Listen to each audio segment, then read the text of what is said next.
नाम है वो है राजयोग, मतलब जो रहस्य है। तो राजयोग बहुत फेमस शब्द है दुनिया में, कई संस्थाएं, बहुत सारे लोग इसको यूज़ करते हैं। और गीता के जो योग सिखाया गया उसमें उसमें से एक राजयोग एक शब्द है। तो हम आपसे ये जानना चाहते हैं कि राजयोग का मतलब रियलिटी में क्या होता है। देखो, राज माना सारे राज को जानना है, राज माना रहस्य को जानना है। अब सारे रहस्य जानना है तो कौन से रहस्य को जानोगे तुम? जब यहाँ तो केवल आत्मा परमात्मा की बात से ये राजयोग नहीं कह सकते। ठीक है। गीता का भगवान जो कृष्ण ने माना, ऑलमाइटी अथॉरिटी ने कृष्ण के द्वारा जो गीता ज्ञान दिया उसमें सहज राजयोग की बात की है। क्या जी? सहज राजयोग, सहज मतलब आत्मा आसानी से ये ज्ञान को पहले समझे।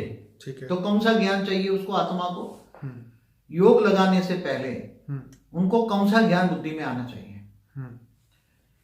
क्योंकि तुम्हें योग माना कनेक्शन जोड़ना है तुम्हें ऑलमाइटी अथॉरिटी से। पावर किससे लेनी है जी? देखो, हर वीडियो में तो एक बात होती है, कई बच्चे सुनते होंगे कि एक ही बात आती है जी, मगर योग माना कनेक्शन। ठीक है। अब योग तुम किससे कनेक्शन लगा रहे हो? योग तुम शिव से कनेक्शन जोड़ रहे हो, महाशिव से जोड़ रहे हो, परमाशिव से जोड़ रहे हो जी, या मर के जो गए हो भूतों से जोड़ रहे हो। ठीक है। तो योग ऑलमाइटी अथॉरिटी से तुम लगाओगे। जो गीता का भगवान है, इन्होंने बात कही राजयोग की, मगर वो हम आगे सहज ले लेते हैं। क्यों? क्योंकि इसके लिए ये ज्यादा कोई घर बार छोड़ के जंगल में जाने की जरूरत नहीं है। बिल्कुल। बड़ी बड़ी उपासनाएं करने की जरूरत नहीं है। ठीक है। हाँ, बड़ी बड़ी अपनी शरीर को ताड़नाएं देने की जरूरत नहीं है। हठ योग जैसी हठ योग है। ठीक है। ये जैसे बड़े बड़े पद्मासन या आसन लगाने की जरूरत नहीं है। ठीक है। ये बुद्धि योग है, ये बुद्धि का योग है ना। बुद्धि से मुझे याद कर। क्या परमात्मा ने क्या कहा? मुझे बुद्धि से याद, पहले तो मुझे जान। अब परमात्मा को मतलब ऑलमाइटी, यहाँ परमात्मा मना हम ऑलमाइटी अथॉरिटी को लेंगे। ठीक है। हम शिव महाशिव परमाशिव की बात नहीं करते हैं, हम तो बेहद के कला का ब्रह्मांड का मालिक की बात करेंगे। तो सबसे पहले तुम्हें ज्ञान में सोचना पड़ेगा। 16 कला संपूर्ण नहीं, 16 कला नहीं, बेहद की कला। ओके। 16 कला संपूर्ण निर्विकारी बात शास्त्रों में कही गई है। ठीक है। मगर यहाँ तो हम बेहद की कला की बात करें, बेहद की बात करते हैं। ठीक है। तो बेहद का विश्व कितना बड़ा है वो समझ में आना चाहिए सबसे पहला तो। क्योंकि बेहद की आत्मा होगी, ये ज्ञान केवल बेहद की आत्मा ही सुनेगी जी। ऐसी वैसी हद की आत्मा नहीं सुनेगी। हद मतलब 5 तत्व नहीं, हद मतलब आत्मा की क्वालिटी की बात करता हूँ। ठीक है। आत्मा की हल्की क्वालिटी की आत्मा है, मैंने पहले भी बोला हल्की क्वालिटी की आत्मा है जी। तो वो ये ज्ञान के पीछे जाएगी नहीं।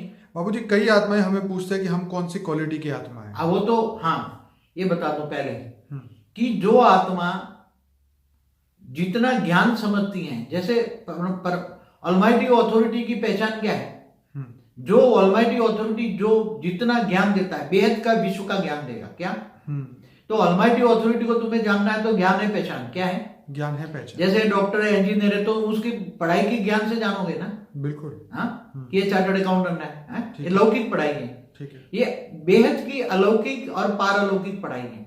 सही। तो जितना आत्मा में ज्ञान समझ में आ जाए, ठीक है, केवल समझो कि एक ब्रह्मांड तक ज्ञान समझ में आ जाए तो समझो कि ये शिव की रचना है।